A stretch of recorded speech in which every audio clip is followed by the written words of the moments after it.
乡亲啊，继续来看台东市的前市长陈建国，进前甲北联邦的帮主王志平做伙来创立着瑞杰第三公司，佮找8点档的男演员请论，甲真侪美女来做讲师，用话术拐骗着民众来投资着泰国的房地产。讲骗讲2年会当赚本金的10%以上，但是实际上咧，这个建案伫开始起无偌久就停工咯，害200外位的投资者损失超过6亿。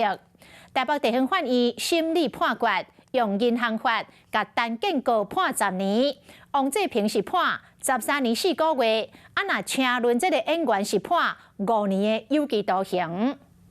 拍戏的一天来了，今天晚上有一场很大的动作戏是夜外戏。常在咧辩才顶分享拍戏生活，伊是8点档演员成论，本名叫做陈标辉。4年前牵涉要去泰国第三公司的外金案，原来做假一年戏，竟然变做讲师，教大家投资房地产。在泰国呢，因为听了小弟的说明会，他也买了3间。发表会顶并演员的看板，和别的美女讲师办投资说明会，讲建案若起好，近2年赚10%，向200外投资者投资，不过建案才起无偌久就停工，投资人了证加会去甲向检调提课，检调调查第三公司2年来赚超过6亿。台北地院审计本名陈标伟成论判5年徒刑，唔安尼，国民党前台东市长陈建国因创立瑞杰第三公司，被判10年徒刑，和北联邦帮主外号叫做平过王志平，是被判13年4个月徒刑。因王志平招陈建国创立瑞杰国际第三公司，演员成论就招别个名称，或者是美女做讲师，安那讲起嘛是讲师之一。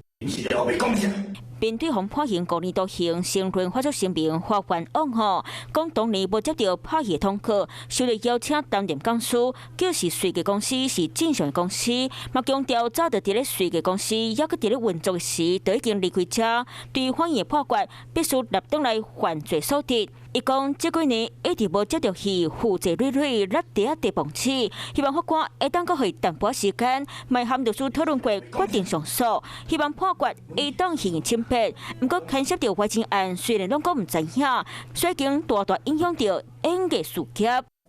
Hello， 我是雷亚，想要抢了先掌握最及时的新闻资讯吗？赶快订阅、按赞、开启小铃铛，锁定华视新闻 YouTube 频道。